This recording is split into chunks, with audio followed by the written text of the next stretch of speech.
Welcome on 8:30, 24th of the 9th, 2025, 3/4 the way through the year. And it's the final show of this incantation, the best of the rest. You've tried everyone else, but we're the best. So we are joined by three established superstars of the YouTube world. We'll start off looking like she's come back from casing Zach Merritt's house. The lovely Fiona, how are we doing? Hey, don't go get me getting arrested, all right? I'm on borrowed time here. I've got to just case all the players out. I'm officially a Geelong supporter this week. So SARS, yes. I've kept the channel red and black, but I'm blue and white inside here. I'm in black, a tush, because last week I was in red and this week I'm in black. So I'm theming. Genuinely, though, you do look like one of them paparazzi that's about to take a picture of, someone. 100%. Like out the front of James Hurd's house. You think I was joking? I've just come from Albert Park, mate. like every time this week Zach Merritt's had a shower, he's just seen a Fiona-shaped silhouette. I reckon he would have seen a little laser dot sight on him if Fiona was out the front of his house. Hey, I don't know why I'm getting the bad rap here as the criminal. Jeez. Well, you've dressed the part, Fiona. Well, no, this is actually the Essendon top. I'm actually merching, people. This is an Essendon top. I just put a hat on because there's a bird about to fly out of my hair. It's so dirty. It's a nest. It feels like if there was a rumour mill that you and me were in Berwick 20 minutes ago, casing a house. What? We're all spending a lot of time in Berwick, it seems, at the moment.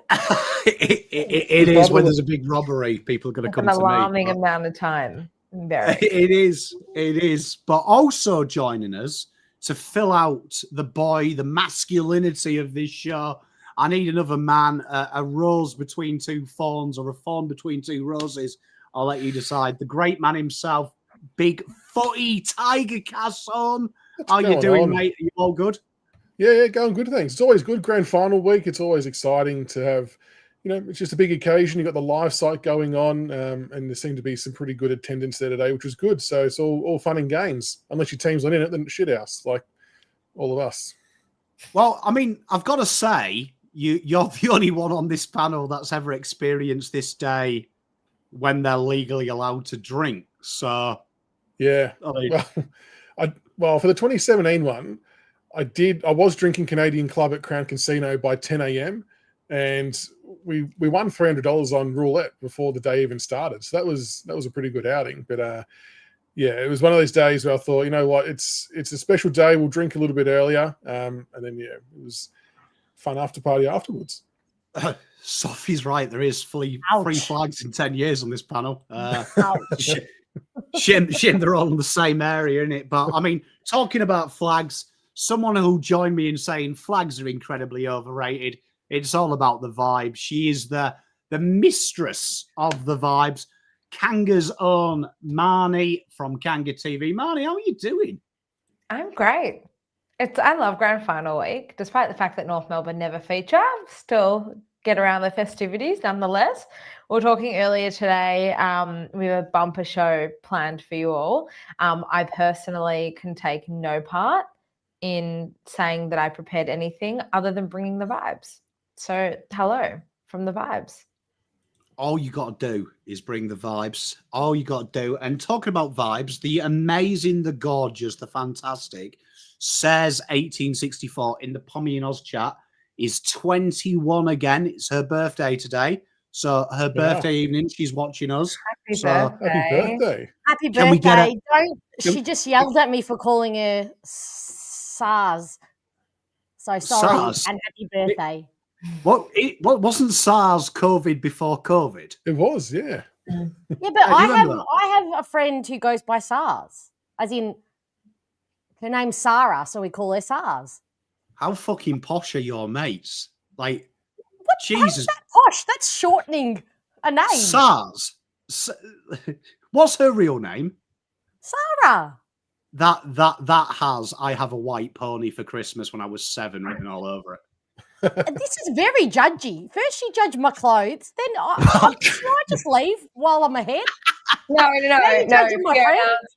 I am the same with you, same as you. I don't have any friends called Sarah, but if I did, I would be on the SARS bandwagon as well. Exactly. It's just an affectionate. We just call her that affectionately, like we call Marnie Marns. Yeah. I get called a lot of 4-letter words, but never my name shortened. Do you want to list us some, or maybe after a certain hour? It's your channels that I'll get demonetized, not mine. I don't care. Do you know what I mean? I don't care. But we have got a big bumper show to start off with. And we're going to start off with the controversy of the year. And that is the amazing Brownlow that was. And you'll see there that we've got two little things on your screen. We've got the champions data predictions, the model, and then we've got reality, chat, and panel. I'll start off with you, Chris. Does anyone else feel like me that every year we have someone cry about the Brownlow, but what is beautiful about the Brownlow is it's poetically inaccurate? Isn't that the beauty of it? I think we're all just accustomed to it. Like every year, we're just waiting for the next blunder that's going to pop up. And there was a few last year and a few this year.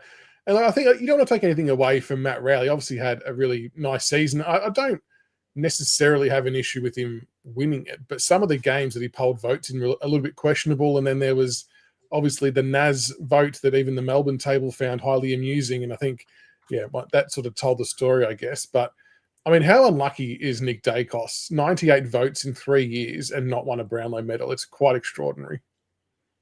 You know the one that gets me when people talk about this, and no one ever mentions it, but for me, the real travesty here, and I don't want to take anything away from Nick Dacos because he's a terrific footballer, right? And he's going to win one, no doubt about it.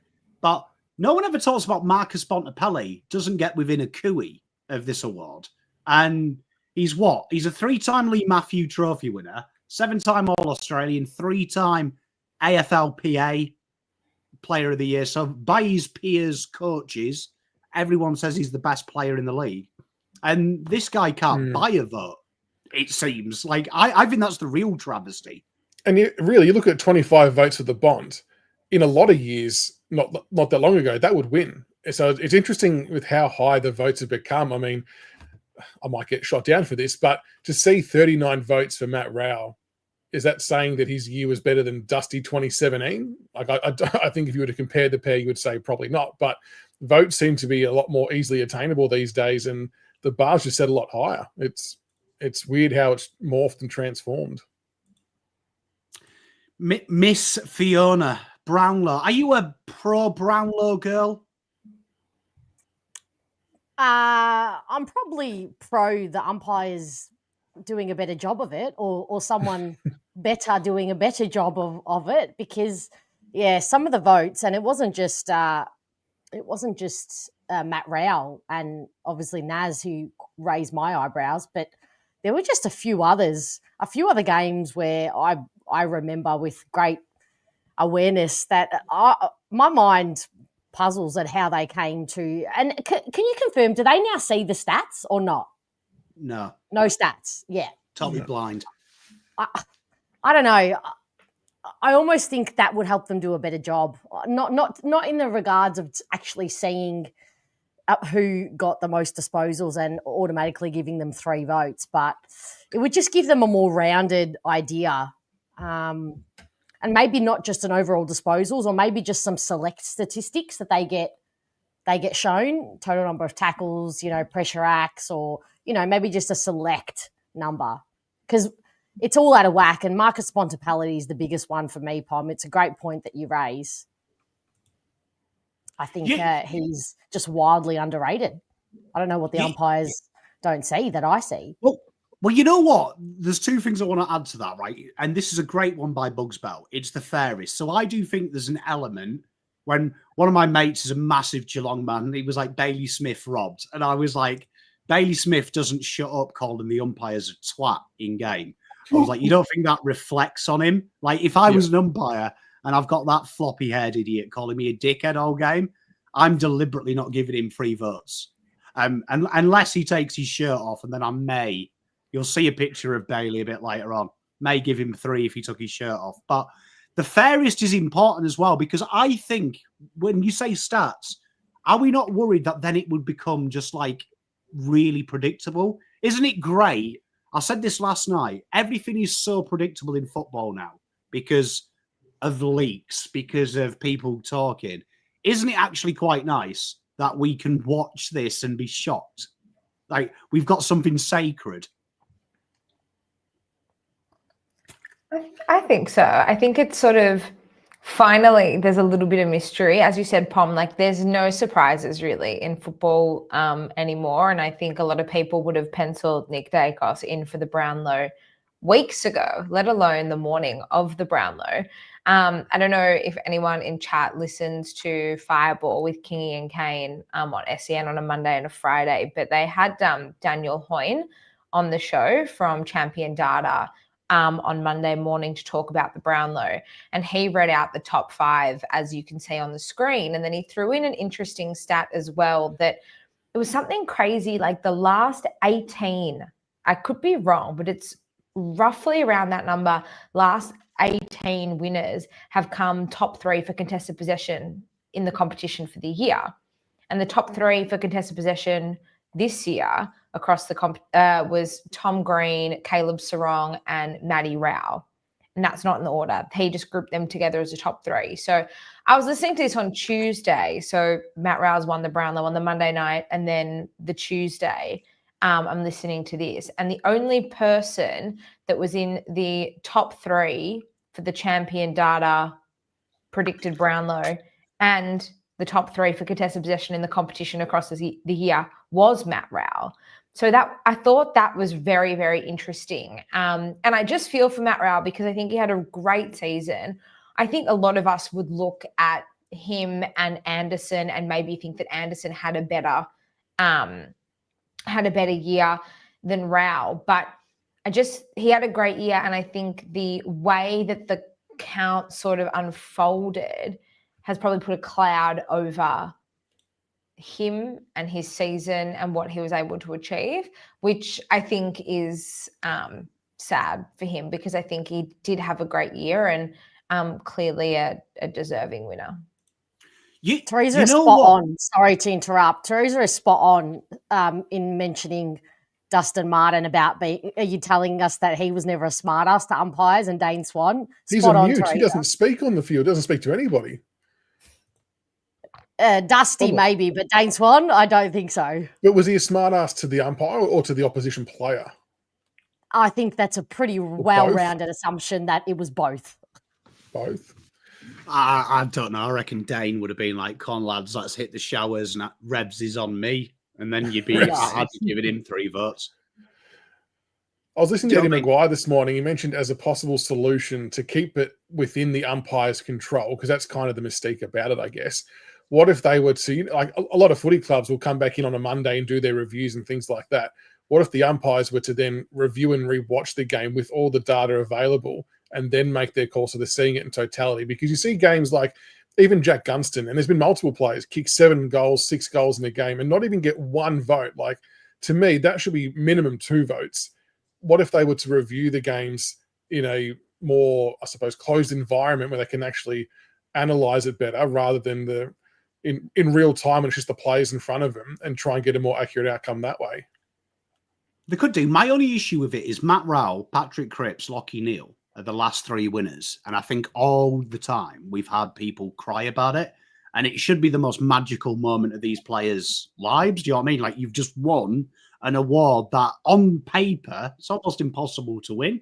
And like, I don't know if anyone heard yesterday, you had Caro saying she thinks it's unfair that there should be a bronze and silver medal because she'd watched the athletics. She'd watched the athletics, and I was like, can we get this woman off TV, please, for the love of Christ? Like, come on. Wow. It's Banterville now. Like, I don't think it needs changing. Like, I'll be open. I'm English. I thought it was ridiculous. When I first came over here, first Brownlow I ever watched, I remember watching it with my old man, and it was the dodgy one, the one that Job Watson was robbed of now Sam the children. I mean, thank God this is the last round of this, because every week I leave, I go to bed depressed.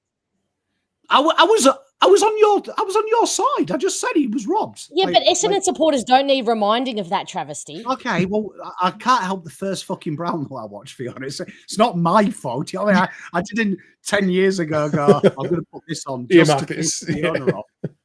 You know what I mean? Like, I just think it didn't need reminding. But anyway, continue. Yeah, but what I was saying is it was a ridiculous concept to me that you ask umpires to do 3-2-1. I was like, this is a ridiculous thing. But now I kind of think the novelty of it is the novelty. Like, why change it? Like, just because someone's having a little bit of a cry that their boy didn't win it.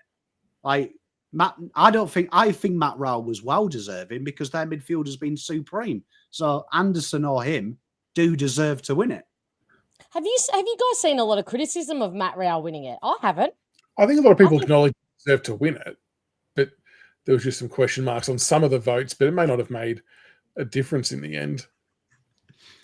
The only reason why there's more complaining each year as we go on is because more people have access to social media.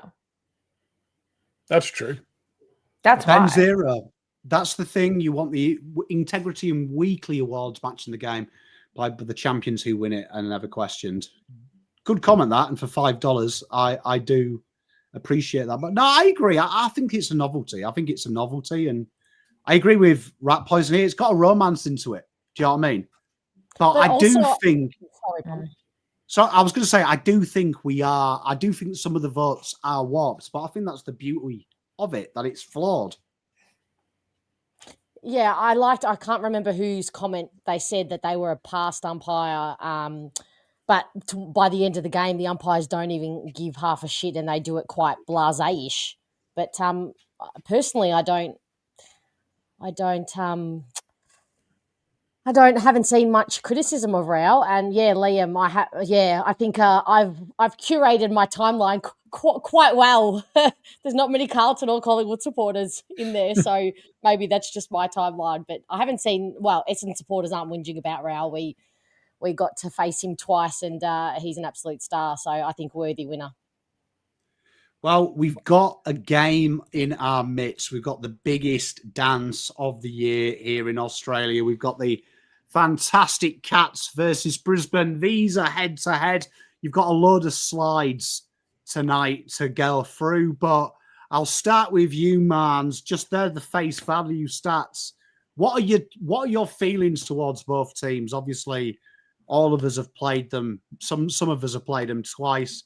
What's your vibe on the Lions and the Cats going into this one? I think that Geelong is the best team in it, and I think they'd be the team to beat on Saturday. My brother and I always look at how these sides line up against our own to judge the best team in the competition. I think that's natural for most fans. And when we played Geelong, Jeremy Cameron kicked a career-high 11 goals and Patrick Dangerfield was eating a kebab on the bench at three-quarter time. So that just shows how far well ahead they are of anybody else that we played.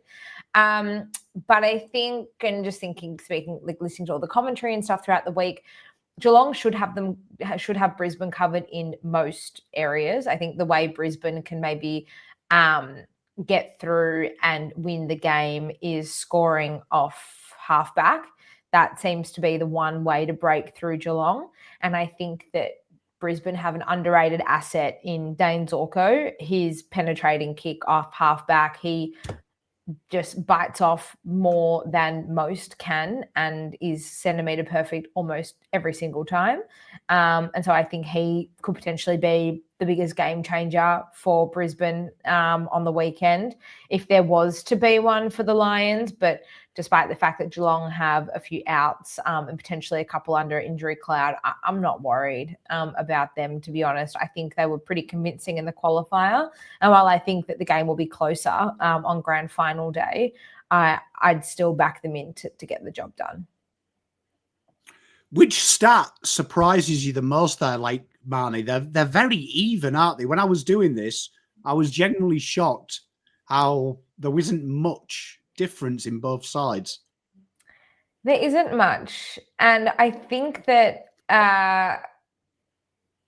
Thanks, Atush. I really appreciate that drive-by. That's so nice of you, in case my life as a North supporter isn't hard enough. I think probably the fact that they go head-to-head, you look at the disposals, I feel like it doesn't surprise me, but it kind of does. I feel like Geelong, they're clearly very methodical in their build-up. They like to take control of the game, whereas I think that Brisbane can be a little bit more chaotic and move the ball and transition really, really well from halfback. I also think one thing to think about is the coach's box. I think these are two of the best, if not the two best coaches in the competition. I think both of them have an underrated ability to change the game in game time as needed. So I think that's going to be really, really interesting as well for me. It's going to be a fascinating battle. Fiona, what are you looking for in this game out of these two sides? What are you excited about? Yeah, I was very lucky to go to both prelims and to watch both of these teams live. And I think Geelong have more pizzazz about them and more unpredictability about their players. They're predictable to their teammates, but they can be really unpredictable, some of them to the opposition. Bailey Smith and Brian Myers, they're just so creative, and their outside run is just exceptional. They are there for each other. Okay. Note to self, wardrobe is open to criticism all round for next time. Note to self, right? As I was saying, yeah, so Geelong just have so many weapons, but I think Lions are more dependable. I think when, on turnover, they are really, really good. And I think when they put their heads down and they regain momentum, and they have the ability to really switch momentum, like as soon as Collingwood were biting back or tinkering away, making their move back, they really shut it down. And I think Marnie's right in terms of the coaching ability there. I think Chris Fagan on the boundary really has a big, big say in that. And I think he has direct line to the players on the bench, and you can really tell that it translates straight onto field because they go in, they get really focused, they don't drop their heads. And you would assume that. I mean, I'm assuming these two are the more experienced teams outside of Collingwood in the finals and that have made this grand final. So you'd expect that. But yeah, I think it's going to be a really good game. Yeah. You've got obviously Chris Scott's brother, Brad. Do you see any similarities in the Scott brothers? Because I find another drive-by? Just a reminder. But what I'm saying is, like, it's a fascinating conundrum, isn't it? Because I think Fagan's the most loved opposition coach, isn't he? There's something about Fagan, but I think Scott divides people. I always find Brad Scott the lovable brother. He seems like I'd rather have a beer with Brad than Chris, because Chris looks like he's going to jump through the toilet window and leave me with a tab. I think Brad would go abs with me. I feel like Chris Scott is almost coming on the bus with me down to to go and rob people's houses. Clearly, I'm endeared to Brad Scott because he's a papa bear when it comes to defending the players and defending his family, in terms of the club and the supporters. So that's what endears me to him. And I think Chris Scott is much the same. And I love coaches who do that. And I mean, this will be no surprise to anybody, but I love the theatrics about the Scott brothers. And I hope finally, I hope the DNA that they share starts to turn in our favour eventually, but who knows? The Scott brothers, that'd be quite a good battle, wouldn't it, in a grand final? Like Brad versus, that's a great narrative, isn't it? The brothers doing battle in a granny. I mean, let's win a final first. I agree. Well, Chris, you've been here, you've done it. You know more than most what finals take. What do you think? Where do you think this battle's going to be won between two sides that have easily played the best football all year? They have. And if you look at their two most recent games, I think the common denominator is the third quarter. They both piled on 7 goals, I think it was, in their respective games and blew the other team apart. So it's almost like a reset after halftime, re-energized. I don't know what the messages were from both coaches, but that was the difference in both prelims. And that's going to be, and they call it the premiership quarter for a reason, right? So no better place than to see who's going to come out on top in the third quarter than grand final day. What I was impressed with the Cats on the weekend, just with regards to their clearance numbers, they were off the charts I didn't think they were going to win it by that much, but I think they had, I had the number here. Centre clearances, they won 20-5. And, you got the week before, John Newcomb and co, they were doing really, really well.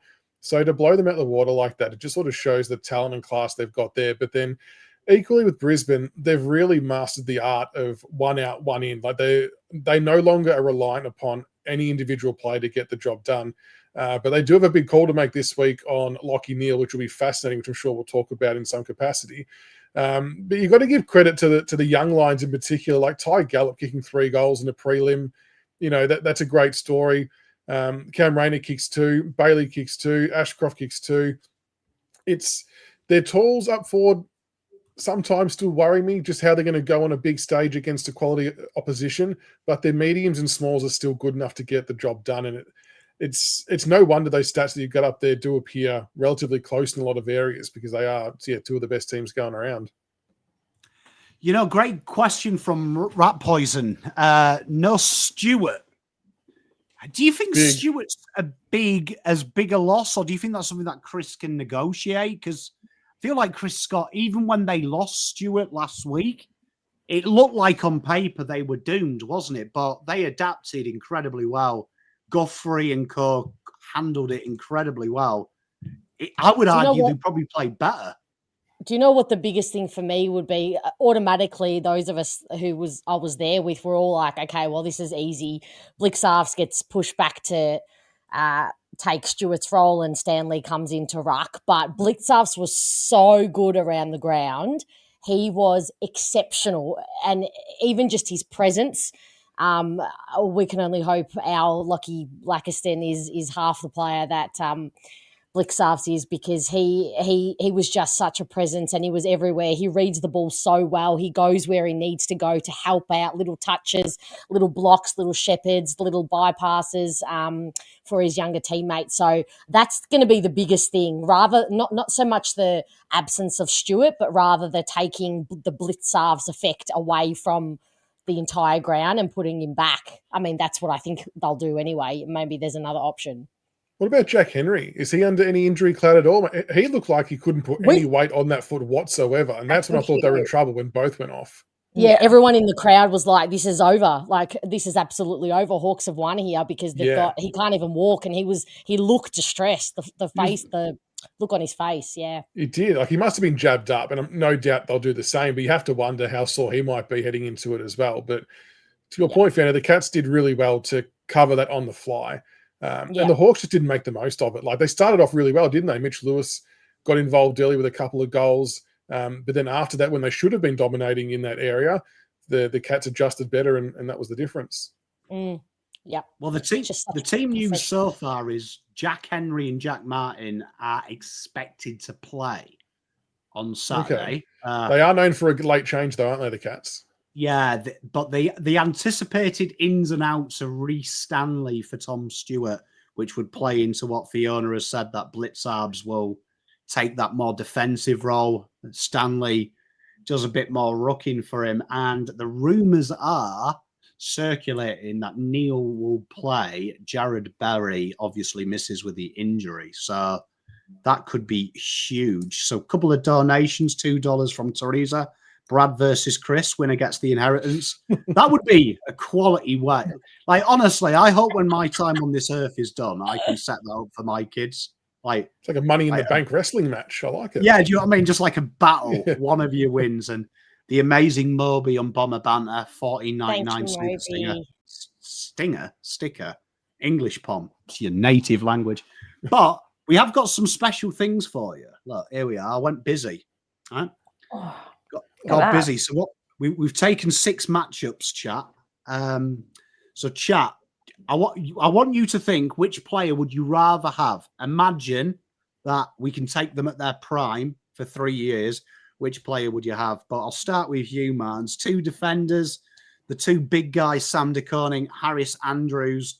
Do you feel like Harris Andrews, who's usually regarded as the best defender in the competition, no one's talked about him this year? But he's been absolutely amazing, but I feel like his limelight's gone a little bit. He has been amazing. I think with the emergence of Toby Pink, it's hard to really speak about Harris Andrews that well. I think with Harris Andrews, and I think a few of the best players in the competition, unfortunately, become a victim of this. We're so used to them being so good for so long that it's almost that expected output week in, week out. So I personally would take Harris Andrews, despite the fact that Jack Darling towed him up in a quarter earlier this year.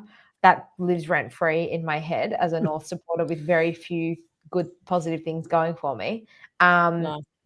I would say, yeah, definitely I'd take Harris Andrews. You know what you're going to get, and it's 95% better than the rest of the competition. So, yeah, go Harris Andrews for sure. Chris, we've got to say, though, if you look at their numbers one-on-one, incredible effort from Sam de Koning. There's obvious things separating them. Their intercepts, their ability to play loose, enact on that. But as a defender, Sam de Koning's pretty good in his own right, isn't he? He's a solid competitor. He's not shabby, and he's probably a bit more dual position than Harris Andrews. But for me, it's that intercept mark stat and the spoil stat that's the difference. I think Harris Andrews took 13 marks last week, and he was just an absolute rock down back. And especially in the last couple of years, I think he's really got it together. There was a point in time prior to that it felt like you could break him a little bit easier and break down the Brisbane defence. Once they overcame that hurdle, he's been an absolute just marshalling the troops to a high degree down there, and he's very, very hard to get past. The one-on-one win percentage is interesting, though, 80% to de Koning to Harris Andrews. I wouldn't have tipped it to have fallen that way, but I still think I agree with Marnie. I would still take Harris Andrews, I think, if you had to pick one. He's good as Harris Andrews. He's no Dick Wheatering, but he's all right for a guy with 2 firsts. No Tyler Young for any teams who was trying to take him. Tyler Young equal to Harris Andrews. That's what I'm hearing. Langy makes a good point. I don't know how I feel about this. 2 surnames. Yeah, well, true. We're against 2 first names, 2 surnames. I mean, obviously, Fiona, neither of these are Lockie Blackiston, but both fairly decent. Fairly decent key defenders. This is a great battle, though, isn't it? I think it's 2 real strong big men.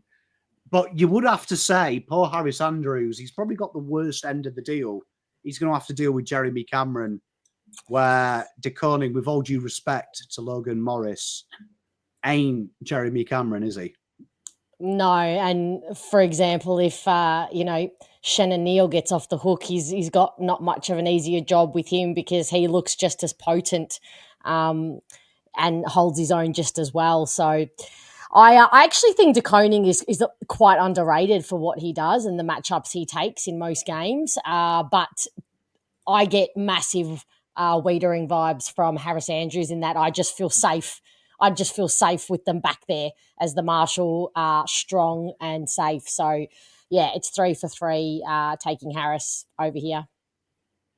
Yeah, I think I'm Team Harris as well. Only purely because Sam shares Christmas dinner with that traitor Eco's older brother. So fuck him. But I mean, here's another battle. Here's my favourite battle, and I'll start where I finished with Fiona. Look at that face. But I mean, we've got one of the best looking men probably in Australia at the minute. It's criminal. Look at you him. Needed to put some sunglasses on him. I've done him some favours here as well with a little bit of Photoshop work. I tell you, call me Bailey, call me. And we've got the he doesn't need the help, Pom. He doesn't, but I've helped him. I've helped him a little bit because, you know, I mean, you've got to stick out for him, haven't you? And Hugh McCluggage, the Scottish handbag, what a man. He's in probably his career best year as well. Really underrated. Yeah. But if you look at the data, Fiona, Not much between the Scottish handbag and Basilenka, as he's affectionately known. No. I mean, is that surprising? Probably not. This is leaning. I mean, you all know how much I love Geelong, but I think I'm taking McCluggage again. I mean, I can't get around his inside 50s, his ability to, I know Bailey Smith is obviously leading the head-to-head here, but I don't know. There's something about McCluggage's class that I'm just taking. Even though I can't stop looking at that face above you there, Pom. But this is I've got to put that part of me aside and go how the football brain sees it. He's a character, isn't he, Chris? Bailey Smith, and we don't get many characters in the AFL, and I think he's a very unforgiving character as well. Is there something likable about Bailey Smith? Like, am I the only one? But I feel like the way he's been, his attitude recently, the fact he didn't know Dangerfield won a Brownlow made me laugh. I love the way he was unapologetic about it. But he's a real character, isn't he, Bailey? He's a character, but I still think there's some dumb shit he's done throughout the year, like the way he treated the photographer and then doesn't want attention but rocks up to the Brownlow with sunnies on. Like, it's somewhat Servo amusing, sunnies as well. Servo sunnies, a bit Corey Worthington sort of areas it was from Bailey Smith, but both of these players are tremendous. And yeah, Hugh McCluggage, his last couple of games have been phenomenal. I think, this is a really difficult one to pick, to be honest, because both have got such great offensive quality traits. Bailey Smith, his running power, you probably don't expect to see that from someone coming off an ACL, and that was always the big question. Everyone knew he was a good footballer pre-ACL, but how was he going to go afterwards? And he hasn't really missed a beat. I really don't know who I'd pick. I'd probably go Hugh McCluggage, maybe feel like he's a bit more rounded on the defensive side of the game as well, ever so slightly, but both really good at clearances, both good at getting away from stoppage, and you have to pay respect to both players, but they just seem a little bit difficult to tag. They do. I mean, there's something I don't know. It might be the dad in me. I feel like Bailey just needs a little bit of love. Do you know what I mean? I think he's that kind of guy, isn't he? He's an arsehole, but like you wished he was your arsehole, don't you? Like, that's how I feel. But I have to say, I think he's done a lot of stupid stuff. I do want to commend him. I thought his bit where he talks about his mental health, guy seeking help, it's long overdue. And I think, like, especially having kids myself, usually the people that are preaching male mental health are the kind of guys we had teaching us drug awareness at school, like middle class, upper class yuppies. And we were like, mate, we live in the projects, mate. We're on a council estate. You don't know struggle. I actually think it's quite good that he's openly talking about that. So I can kind of take the good with the bad with Bailey. I think he's a young man, and it's kind of nice to see someone be unapologetically them, as opposed to the vanilla players that we've got in the league at the minute. They're all like choir boys, aren't they? It's nice to see a little bit of arsehole, bit of egotistical nonsense. Like, they are sportsmen after all. They're meant to be the best of the best. As long as it's banter with the other players and it's not aimed at other people just trying to do their job, I think it's all fair game and it's all very funny. Mans, who are you taking? Are you taking the Scottish handbag, or are you taking Bailey Smith? I mean, none of these are LDU, let's be honest. Like, bang. No, but I'm taking Bailey Smith because I will just do anything to make North Melbourne semi-relevant in the media. So Baz would raise our profile a few notches there. So there's my pick. Would you say that, and I don't want to pick on Geelong because I'm the biggest advocate for Geelong. I think what Geelong do is phenomenal. But it's really understated Bailey moving there. I felt like when Bailey signed with Geelong, no one saw. I thought you could see it coming a mile away. This guy's going to have a year out at the Dogs, go to Geelong, become a superstar. He's slotted in seamlessly. Do you think the media haven't given that as much kudos of how big that deal was? Because it was a no-brainer, wasn't it? He's a fantastic footballer. Yeah, I think that year out of the game probably and he really like went off the radar completely when he had the year off with his ACL injury.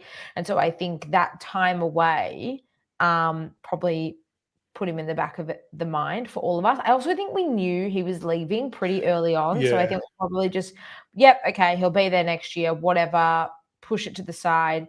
There wasn't a lot of discussion in his year off about him actually leaving. I think we knew it was going to happen early on. We shelved it. We picked it back up trade period last year. He made the move. And Geelong as well, you got to remember, like, they're only an hour out of Melbourne, but they've got their own newspaper. They've got their own news, like radio stations. It's almost like a real hub down there. So for such a big character like Baz in Geelong, where not only is the AFL world following him and the Melbourne mainstream media following him, but you've got, you know, the advertiser and K-Rock and Bay, you know, 93 point whatever, all following him as well. It's like amplified. And so I think that's why this season feels like it's been larger than life with Baz. That's how I see it anyway. I agree. You know what? I'm big on the. It's hard to pick between these two because they are two of my favourite players to watch. I've just got to give a little bit of love though to the Scottish handbag. To be honest, he's got a great nickname, and I think that shouldn't go too far. But I do love Bailey. Like I do. Even though he stuck his finger at someone doing a job, I think it was very overplayed. That was my read of it. I know it's a bit of a dickhead thing to do, but I keep saying this. The sticking the finger up in Australia has become the new, like, the worst thing you can possibly do. Do you know what I mean? Like, no, but he also verbally like had some words to her, didn't he? It wasn't just the finger. Yeah, but yeah. I mean, I think we've seen a lot of people do that before. I think we've got a bit precious. Like, you know what I mean? I think it's silly, but I mean, we go to the two hard men of this side. You got Tommy Atkins, the stopper. These are my two favorite players to watch because these are two guys that entire lives is stopping a good player playing. And I think they're brilliant at what they're doing. You can see by their data as well. They do what they do as well. They also impact the game. But Chris, two hard at it players. Probably one gets the kudos. Dunkley's got the name. Tommy A, rookie, worked his tits off to get to where he is. Both of these guys are going to have a big impact on that midfield battle, aren't they? It's going to be a massive impact. And like, you just look at their average, like their tackle numbers as well. They're just ruthless and just aggressive. I think in this battle, I would actually take Atkins. But to your point, they both just work so hard, and every team needs players of this caliber. And I think not many teams have A-grade players who can do the role that they do. They're kind of just that rung under.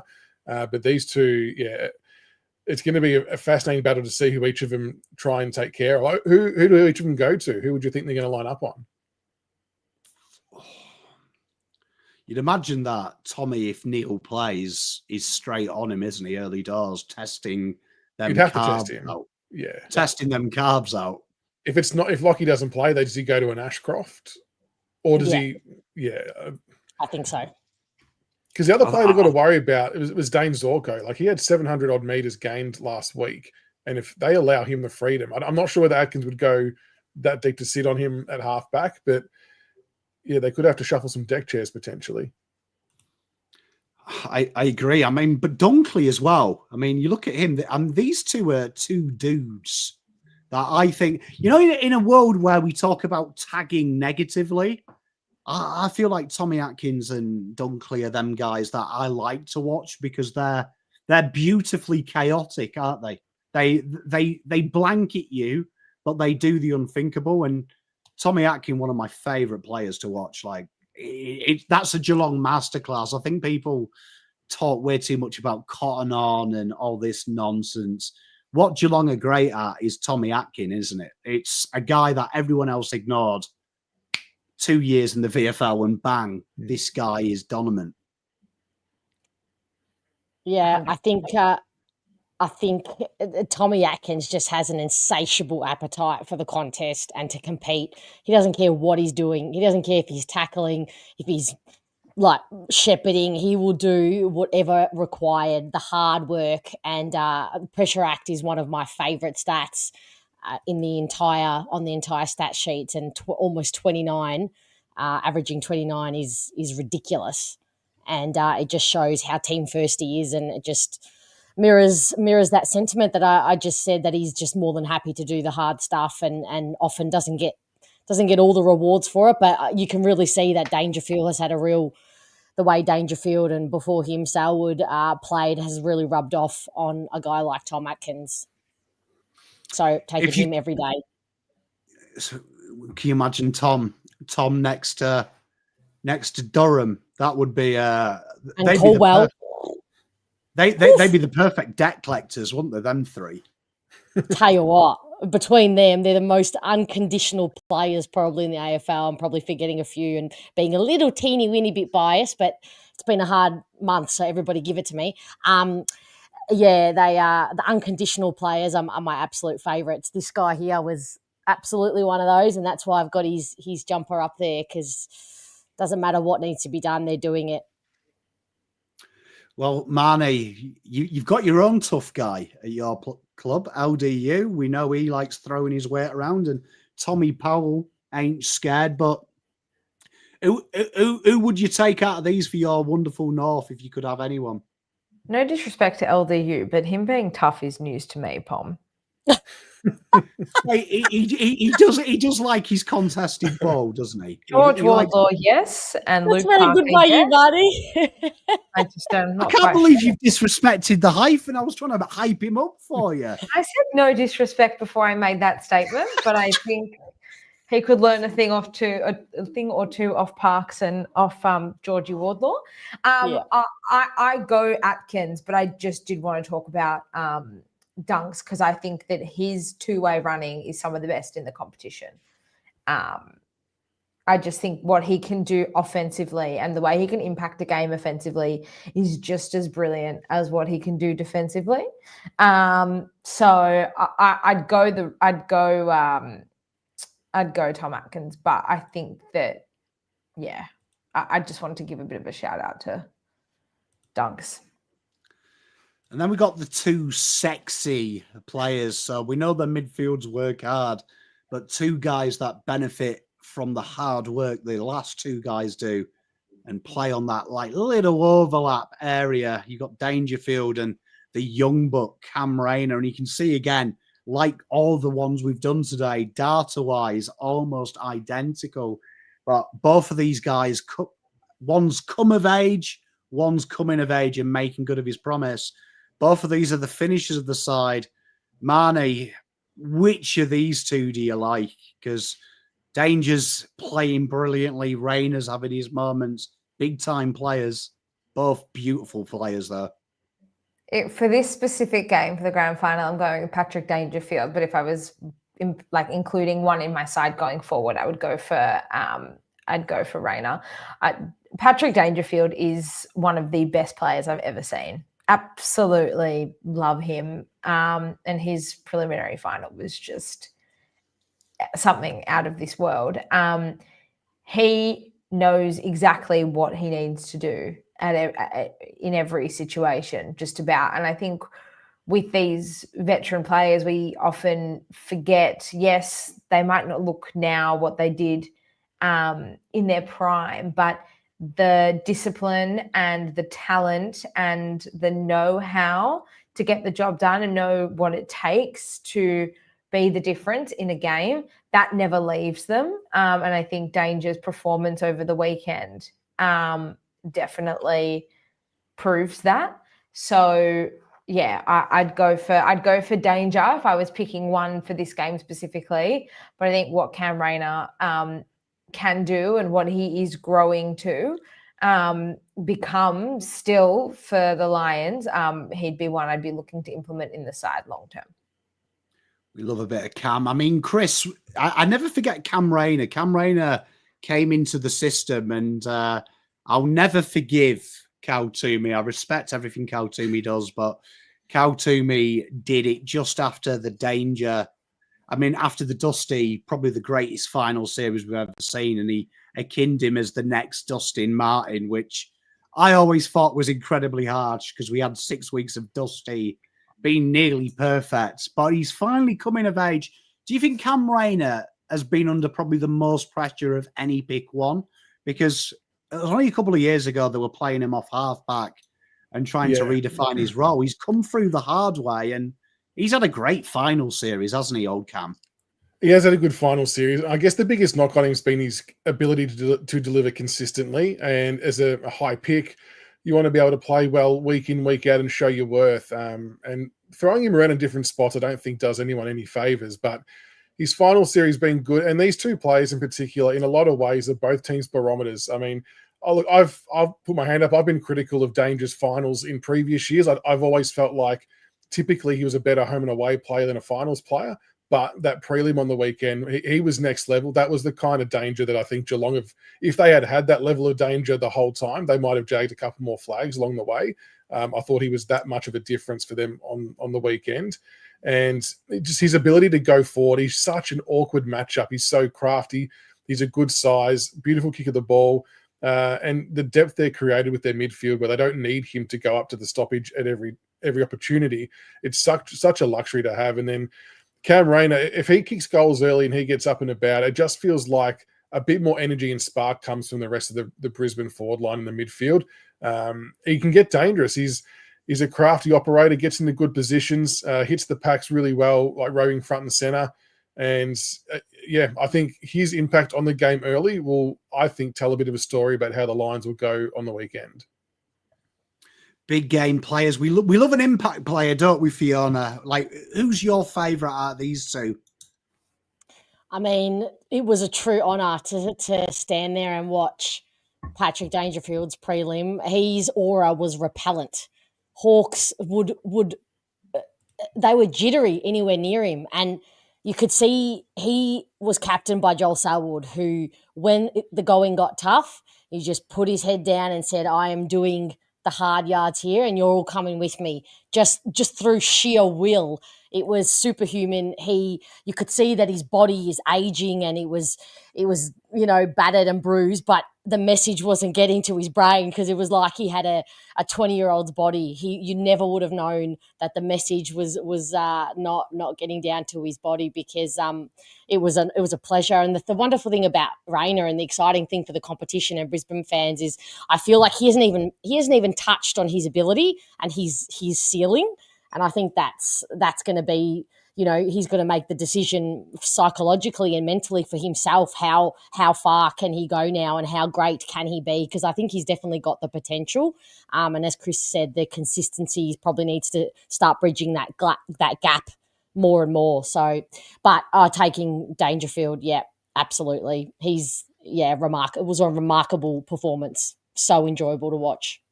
You know what? I might be crazy. I'm Team Rayner here. I don't know. I don't know if it's because I've never forgiven Dangerfield for COVID and him telling me he's a man of the people and then he'd spent $500,000 on a fucking kwai farm so he could fish. And as a man of the people, a working class man like myself, I can never forgive you for that. You can't tell me you're working class and then got yourself a fucking private fishing pond. Come on, grow up, mate. But in seriousness, there's something about Cam that I just really like. I like the fact he's playing with. It was a couple of years ago, I felt like he was going to be lost to the game. He looked like he had the weight of the world on his shoulders, but it's great to see him back out there, a bit of swagger. I like the fact he's getting stuck in, but we go to the bigs next, and this is a harsh comparison, but Logan Morris, his first Bigs final series, he's really come alive. He's taken on that mantle of Danaher. Many people said they couldn't go back to back, and he's done everything he can, staggering 2 goals a game this year as a young kid. Jeremy Cameron, we know he's great. There's no argument about it, but this is a fascinating battle, isn't it, Marnie? Young versus old. And Morris has done incredible, hasn't he? He's had some big shoes to fill. At the start of the year, everyone said Danaher was going to cost Brisbane. And Morris has stepped up, hasn't he? And I don't think they miss him as much as they thought. No, he's been fantastic. No Danaher, no Hipwood, and Logan Morris just is getting the job done. I think he's had a great year, and he's been unreal for Brisbane. And then in the last sort of 6 weeks, when you see Gallop enter the frame as well, it's a really, really nice 1-2 punch. Having said all those nice things, I take Jeremy Cameron still. Love that guy so much. So much. It's a tough comparison. It is a tough comparison, but I had to pick a forward, and I was like, yeah, you've done him dirty. You've done him dirty there. Yeah. Stupid Jeremy. But Fiona, Jeremy Cameron, I think everyone on this panel has seen this this dirtbag kick snags on them. He's a little bit of a moment player, isn't he, Jeremy Cameron, as well? Because I was watching him the week just gone, and you kind of sometimes think he's not going to do anything. And then it's that 5-minute spell he can tear a game open, can't he? He's very dangerous man, isn't he, Jeremy Cameron?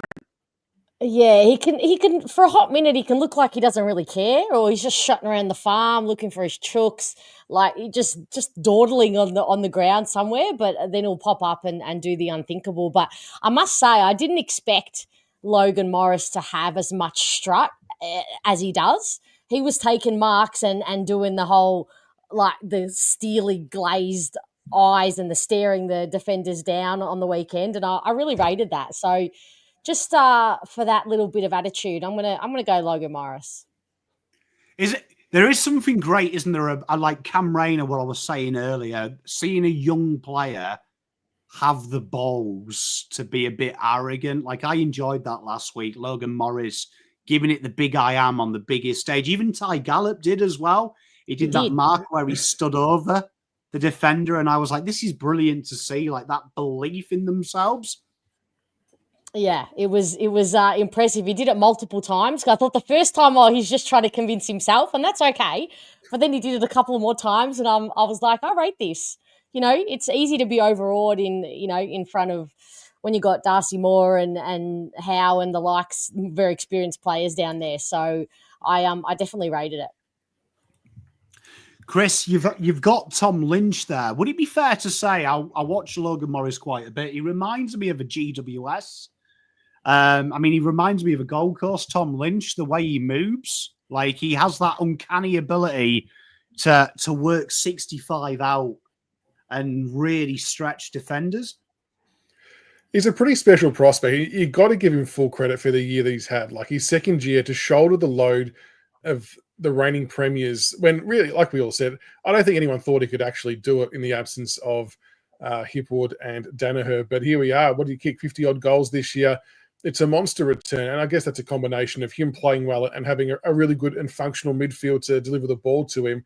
But he just keeps remaining ultra competitive. And I think that's all you can ask. And he's only going to get better. I mean, if I was to pick one, it's really hard because Cameron's obviously a superstar. But if I was picking one for Richmond right now with the growing list, there would be a temptation for Logan Morris to sort of lead the charge. But I mean, Jeremy Cameron, he just makes goal kicking look so easy. When he gets it, the kicks are effortless. He's got his routine down pat. He's floating down back now. He's working up both ends of the ground. I did find that there was a comment in chat earlier about him maybe not stepping up so much in big games. I think that's a really interesting point and one to take note of for this weekend. It's obviously the biggest of biggest stages, and he's going to want to be front and center of that. So will the Cats try and look for him specifically early to get him on the scoreboard, get his confidence and mojo up? Not that he needs a confidence boost, but to get him feeling good about himself in a big-time game, and then he'll sort of roll on from there. But he can change the game in a matter of moments, just from kicking goals anywhere. But Logan Morris, hats off to him. He's had a ripper year. And it will be interesting to see how he goes next year with, Oscar Allen heading up there, Draper's heading up there, Hipwood comes back. So what he does next year will be fascinating. Great question from Teresa. Where does Allen play? Do you think that's just simple that Hipwood gets buoyed off? It does feel like that's I feel like Hipwood is kind of just that medium tier, isn't it? Yeah. You're taking Allen over Hipwood every day of the week. Like, I've no disrespect to Hipwood, but I've not really ever rated him as a second forward. And yeah, if Oscar Allen's the other option, I think Hipwood might struggle to get back in because they will have a few tools. They've got the Big O, they've got Darcy Fort. I'm not sure if Oscar Allen will do any type of ruck work around the ground at all, there might not be a need to. But if you're going forward for forward, I think you're taking Oscar over Hipwood. Atush, you playing him right mid or striker, mate? But if you played him right mid, 100% off the right wing in a 4-3-3. Forget about it, mate. Forget about it. But we have one more matchup. It isn't the grand final without your supreme small forwards. And you've got two guys that probably aren't in the form of their lives, which is weird. But if there was ever two players that you feel could have a big game and take out the best on the day, it's these two. And very similar seasons as well, not at their best, particularly Cameron has been way down. But Fiona, I've got this horrible feeling if Brisbane win it, Cameron's been my pick to win the Norm Smith. He's been poor in the finals, but he is that type of guy, isn't he? That just on that day, you can see him having a 4-goal game. Yeah, absolutely. And possibly being the difference to actually winning the grand final in the end. But I can't overstate how disappointing he's been over this final series. For an experienced guy in amongst, we've just talked about some young key forwards down there. He needed to absolutely do much better. And he's just lucky he hasn't cost Brisbane a chance to actually play off in the grand final. So I must say I did berate Stengel in the first quarter for doing sweet F all game. And since I did, and from the minute I did that, he then stepped up and got busy. So, oh gosh, this is really tricky because I think Stengel can be a bit conditional with his defensive efforts at times. And I think I've just very much disliked Cameron's final series. Oh, God, who are you taking? Oh, all right, let's go Stengel just to even out my choices tonight, balance out. It's a tough one, isn't it? It is a tough one. Marnie, like small forwards. Would you say it's fair to say that aside from Curtis, small forwards is probably an area that you'd love to have a jet small forward? At North? We have Jacob Constanti and Zach Bench. I don't know what you're talking about. Zach Bench was robbed for Mark of the Year, by the way. Oh, no. Identical mark to Darcy, except he actually marked it. He also risked his life for the jumper with that mark. He broke a rib, was out for 3 weeks. Bonus points. I'm clearly not salty. I'm clearly over it. I think at North you'd probably be looking at just about every position to improve on, Pom.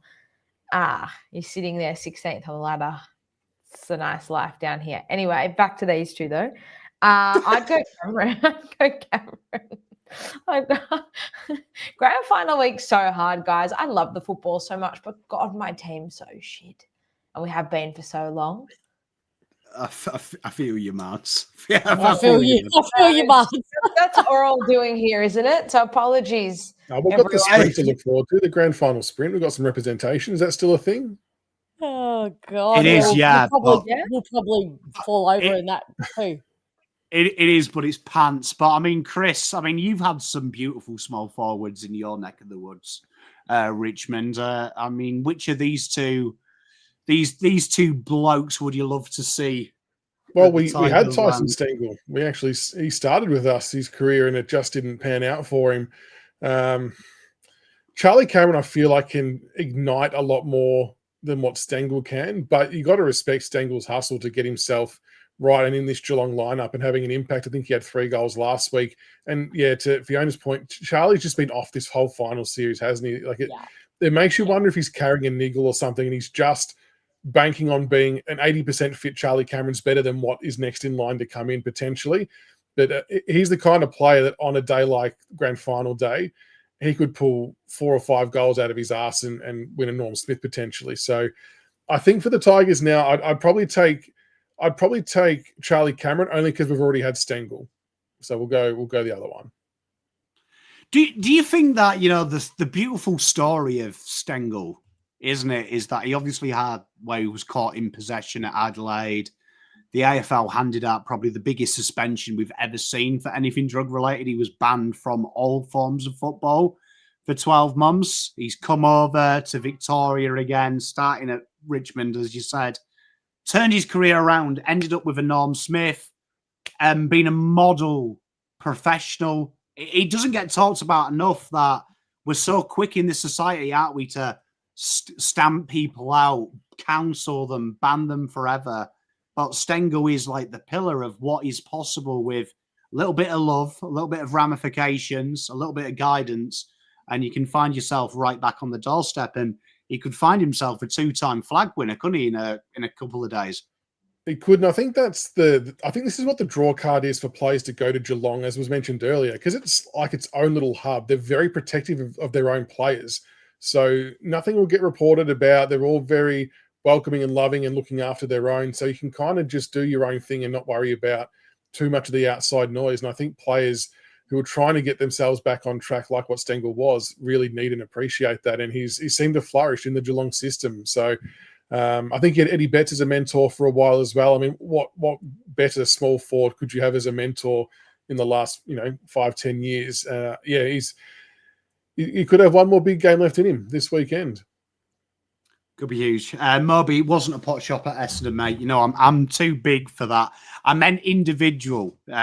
People forget Matty Crouch was involved in that as well, and he got the lesser suspension, although it was Tyson's second offence, but it was disproportionate. And as of yet, we haven't seen anyone be punished to the extent that Stengel was for recreational drugs. But yeah, great story from Stengel. Good to see him out there. But you know what, chat? I'm famous for my games around these parts. And I want to ask you a question, right? Chat and the beautiful panel. What is the most important part of the grand final? Like, open question. What's the most important part that we all enjoy talking about? Well, probably the halftime show. Was that one of the important things? There it is. Oh, my Chris. So it wasn't play for hands, so let's do it. It wasn't. I was just taking a guess. Let's do it.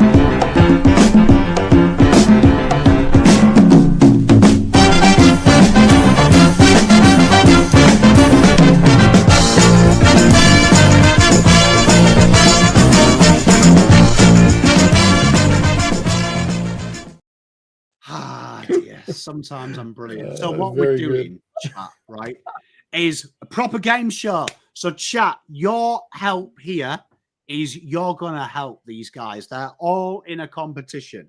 So every game show needs a buzzer. So Fiona, what noise is your buzzer going to be? This is too much pressure, Pom. I'm starting to sweat behind the knees. You just got to fucking make a noise for me. I'm sure you pretended to make noises before.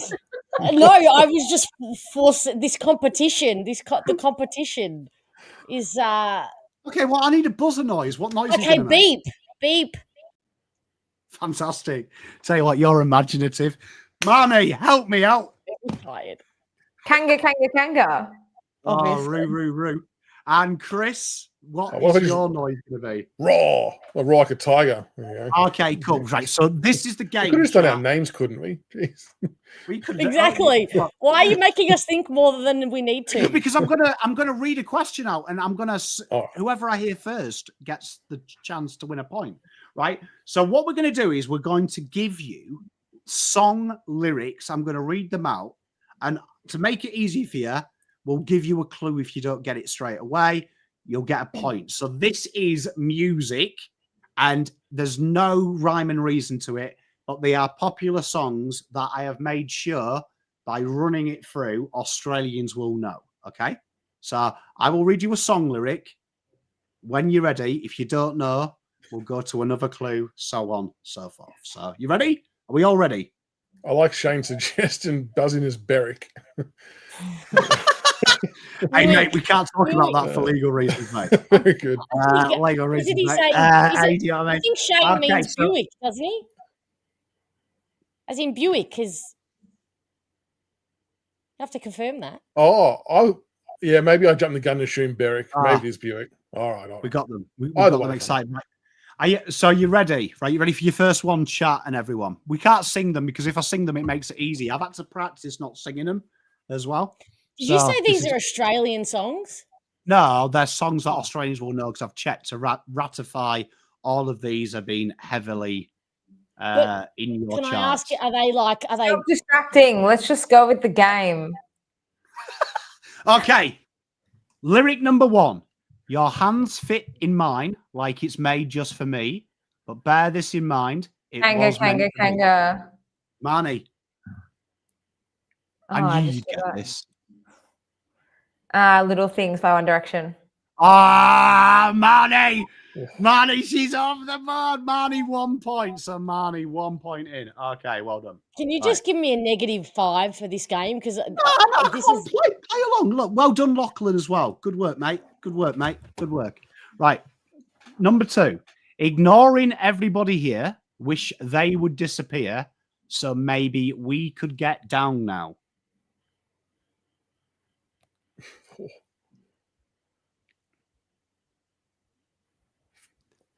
No. Is there a clue? Okay. Next clue. He's ginger and English. Okay. Well, Beep.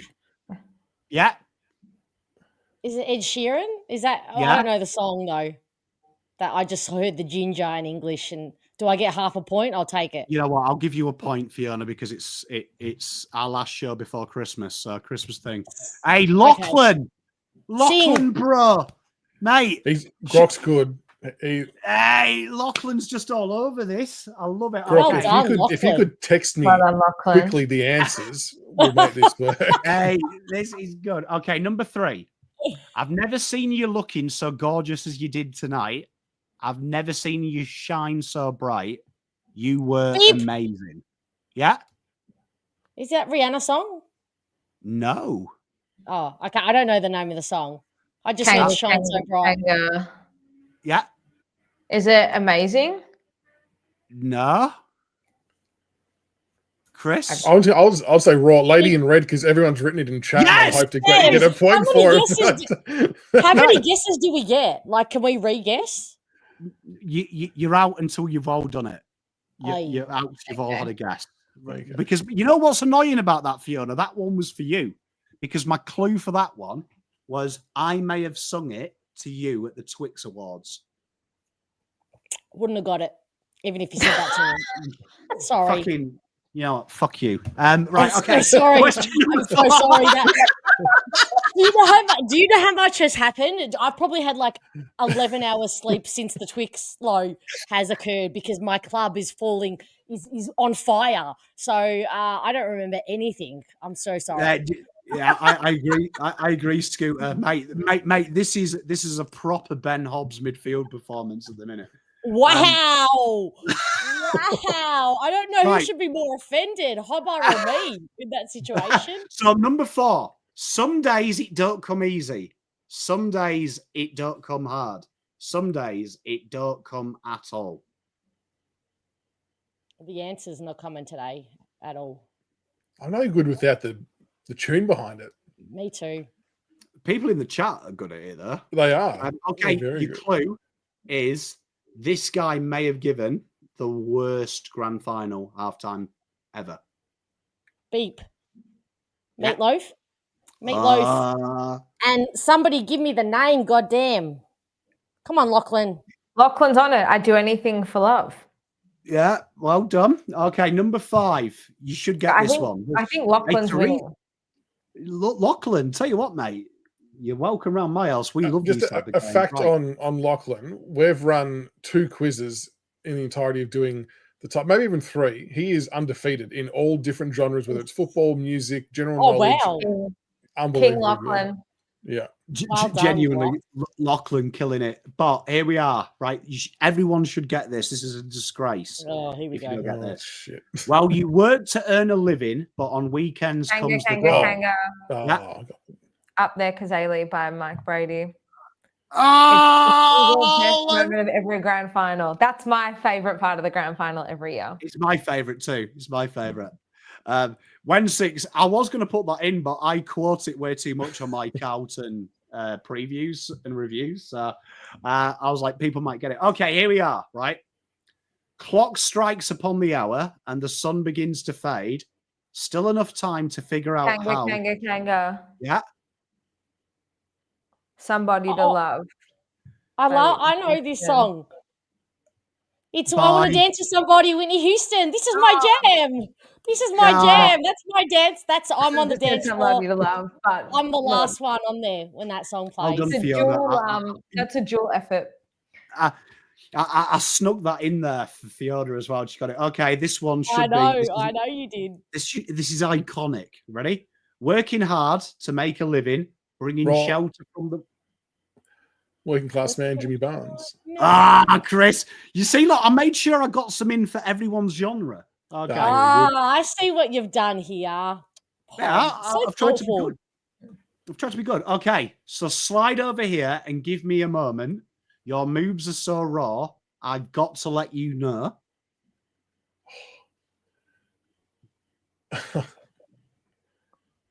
I know that I can hear the song. I cannot tell you the song. Might be. I would also like an S Club 7 question too. Kanga. Yeah. In excess. I don't know. I'm just reading. It is. I need you tonight. Well done. So halfway stage, 3 points Marnie, 3 points Fiona, 2 points Chris. All to play for. Okay, now this is where it gets a little bit harder and a bit more niche. May I kick a little something for the G's and make a few ends as I breeze through? 2 a.m, and the party's still jumping. Just so you know, this was fucking hard. Yeah. Oh no. No, I don't think. Can I unbeep? I don't. That's not my guess. You just suffer from premature beep ejaculation there. Happens to the best of us at this time of night. I thought it was Destiny's Child, but no. The clue that was a little too niche for Kanga. Yeah. It's Snoop Dogg. It is gin and juice. Thanks, chat. Can I just say, do you know how hard it was to find a song lyric that I could safely say? It took me ages without using the chorus as well. I was like, can't say that. Okay, right. This is a girl question. So if Chris gets this, I'm going to be so proud of him. It feels like a perfect night for breakfast at midnight to fall in love with strangers. So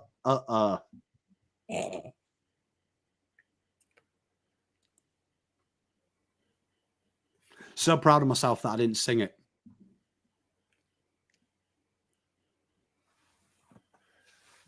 No. Beep. Yeah. Is this a Taylor Swift lyric? It is. What is the song? 22. Oh, you're good at this, Fiona. Well done. No, I'm not. Thank you, Tiger Time. I love you. Okay, right. This should be everyone's favorite dance club song, right? My tummy's turning and I'm feeling kind of homesick. Too much pressure and I'm nervous. Kanga. Roo. Party in the USA by Miley Cyrus. Mons. I like sing it in my I know the lyrics. If I know it, then I just like sing it in my head. And can I just say I've ruined my afternoon because I've had all these songs stuck in my head, right? Because I played them over. Okay, right. Ready? Let's roll on to something new. Taking its toll, then I'm leaving without you. I know it, and I just can't think of what it is. Well, Wayne, while they think November, we are having a PommyinOz meetup, so we might have to slip in to Rebs. But give you a clue. Beep, Jack Rewalt. The Killers. Somebody told me. Well done. Okay, so it's 5-5-2. Chris, you need to. I'm taking absolutely no credit. Chat, you are getting all the credit. I think chat's okay. So we got 3 left. There's a chance for Chris to break even, but here we are. Right, son, I've made a life out of reading people's faces, roll. knowing what the gambler Kenny Loggins. Slovak, he's coming back. Okay, 14. She was a fast machine. She kept her motor clean. She was the best.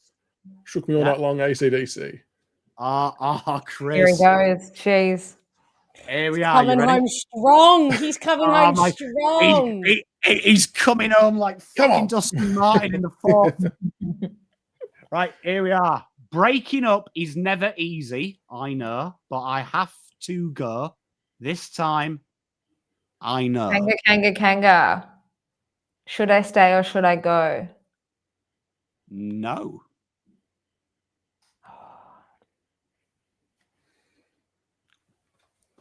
I'll give you a clue. Outside of porn, this is what Sweden's famous for. Kanga. Beep. I've said it No, already. beep, Yeah, ABBA. Yeah. I know it's It is. ABBA. Because of the It is Swedish. ABBA. I heard you say Swedish. I don't know the song, but knowing me, knowing you. Well, there we are. Look, on the first ever music quiz, the winner is Fiona with 6 points, Marnie with 5, No. and Chris 4. Well done, Fiona. Fiona. I mean, does it count if I use the chat? Does it count even if I use the chat more than I probably used my own brain? But the Whitney Houston one was mine. I got that. I know that because that's my jam. Look, your reading was exemplary, and I'm very proud of you. Well done, guys. That was great. Well done, Pom. Good effort. Good fun. They are, look, Well Essendon. done, Chad, as well with the That answers. was Chad was awesome. smashing it. We won something in September. Yes, the Yeah. Red and Black family. Essendon may be bad on the field, but off field they are setting standards. Chef's kiss, as I say. Zach Merritt, if you're watching that, that's the standard. That's the standard we expect. And it wasn't me in your garden bush, in your front bush this afternoon. It wasn't me. It wasn't Fiona singing Dance with Somebody at 3 a.m. when you're trying to get to sleep. But chat, that is all we've got time for.